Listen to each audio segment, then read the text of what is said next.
Hello, I'm David and I work for the connectional team of the Methodist Church in Britain. I'm joining with you today during this third week in Lent as we continue our journey hearing about missional and social justice projects that Methodists across the world are involved in. Projects that connect to our theme this year of let go of and be open to. This week, our theme is let go of scarcity and be open to abundance. And I'm delighted this week to be joined by Revd Ebenezer Joseph, a Methodist minister within the Methodist Church of Sri Lanka. A very warm welcome to you, Revd Ebenezer. Thank you, and nice to be here. Now, you're involved with the work of Samaritan Journey. Can you tell us a little bit about how this project came about and what it aimed to achieve? Uh, I think we need to understand the background a little bit, so I'll take very quickly through. In Absolutely. 2019, the Sri Lankan churches experienced the famous Easter bombing, where on the Easter Sunday, many churches and hotels were bombed. And after that, life was not the same. Uh, you know, People come into church were checked by the security forces. Every church was guarded by about 40, 50 security personnel. And by the time we got over it, we went into COVID-19. And that also changed the entire landscape of the ministry of the church. I mean, I don't need to explain. It was all over the world. But we did well. We did many projects. We got a lot of aid and so on. And when we came out of COVID and we stepped into a huge economic crisis, and the country was declared bankrupt, and there were all kinds of shortages, queues, people suffering, no medicine, educational things, everything was chaotic. And then, of course, you had the youth, led by the youth. There was this uprising against the government. Uh, and so that it is during that phase that this concept of Samaritan journey came. Because during COVID, we did a lot of work, but there were recipients, we had a lot of foreign support and so on. And when we went into the economic crisis, it affected everyone. Though we were helping, we were also affected. So we had to rethink missional focus.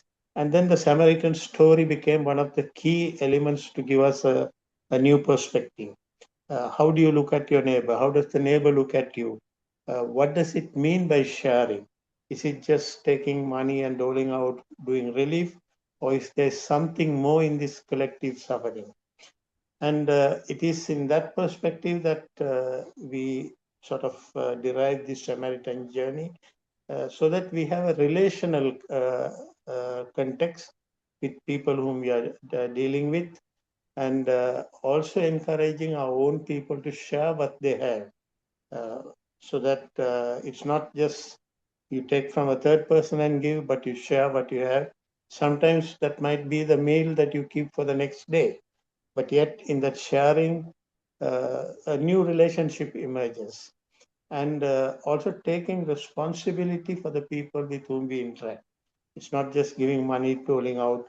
Like in the Samaritan story, he gives the money to the innkeeper and says, look after him, I take responsibility. So that gave a whole lot of new perspectives. And we called it a Samaritan journey because we also did not know how it will evolve. It's a journey. It's a journey together with our neighbors, with our other religious friends, and so on. So that is the context in which the Samaritan journey sort of bloomed, I would say, in this Mm, during these 4 years. mm, mm. It's been really interesting to hear about uh, how the strife which the country was going through led to this work. And our theme this week is around letting go of scarcity, being open to abundance. Um, how can we see God's abundance even in the kind of challenging circumstances that you faced?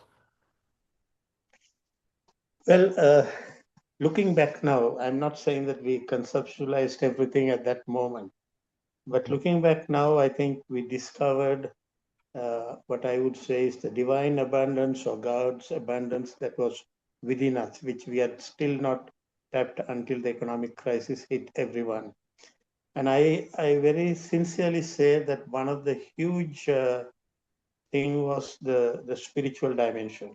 When everything is going wrong, to say, yes, there is hope and prayer to go on. I mean, that courage to face, to live in the streets, join the people who are agitating, it's a huge kind of God's abundant resource that we discovered, I would say. And secondly, the abundance is also in immersion with people's struggles. So there's a sense of solidarity, an accompaniment, a caring, which is actually a feeling that comes within. It's not an external project that you do and say you've done something good, but there is much more to it. And I'd always compare this with the compassion that moved Jesus Christ. He didn't have all the resources that we had, but he was moved and that compassion resources. And I would also say that we also discovered what we already had. Many of us went back to traditional nutritional foods in garden, which we had all forgotten. Medicines, because most hospitals were not functioning well. So traditional. So we discovered something of our own heritage, and that was abundance because it costs nothing. It just grows everywhere. We discovered it. So of course, financially also we did get help, but in that sharing, I would say there was much more relational joy of and giving us courage to move Mm. on. Mm.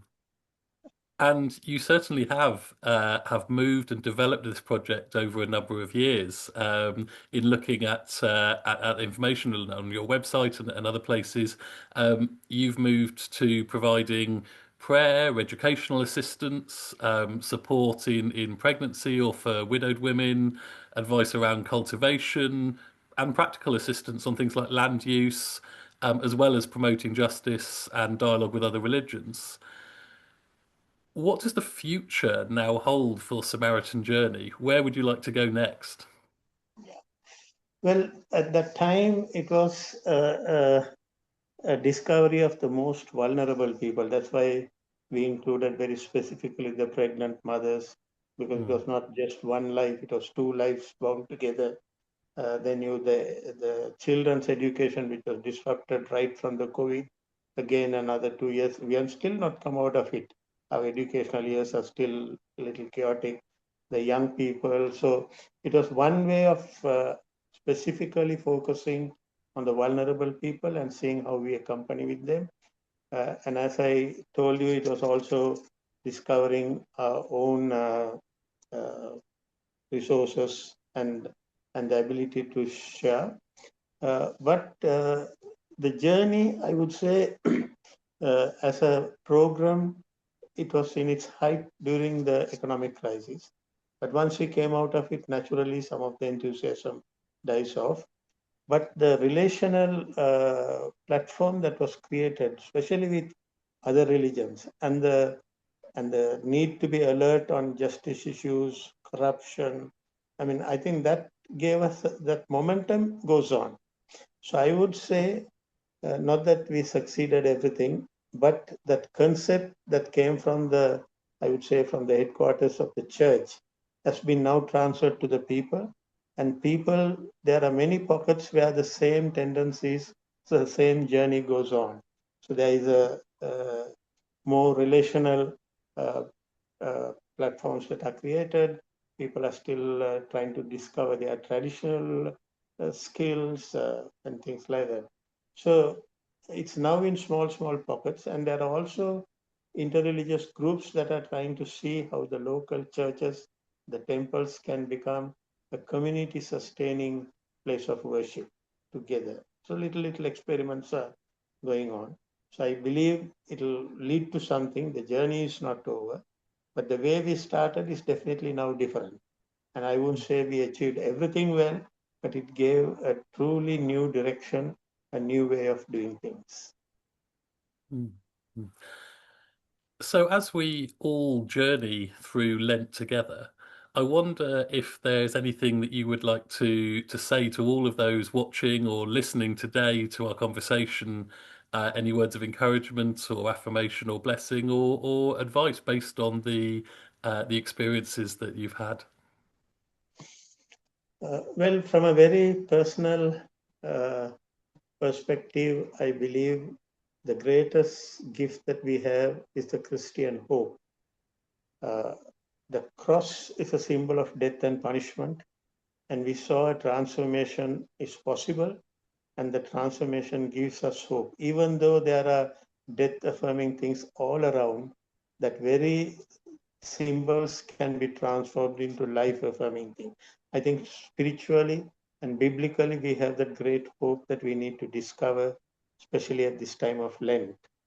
And second is also, it's not a question of being a neighbor, but becoming a neighbor. I think the Samaritan story also, that's how Jesus said, who is the neighbor? So it gives a new orientation. It's not just looking after the one who is next to you, but a change that comes within. And we need to use this time during Lent, I think, to discover that potential of becoming the neighbor. It's a exciting way of Christian mission, Christian witness, and of course sharing. You share a little, but then the result is much more than what dollars and pounds and rupees can achieve. So we need to be very open.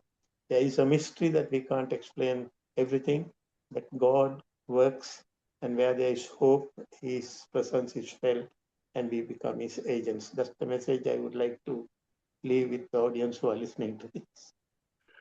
That's a beautiful message. Thank you. And thank you so much, Revd Ebenezer, for joining us today, for sharing your story with the Methodist Church in Britain during this season of Lent. It really has been a blessing to hear from you. And thanks also to all of you who are listening and watching along with us today. I'll be back next week looking at the theme of letting go of appearances and embracing what's inside. But for now, God bless, take care, and see you God next bless. week. Thank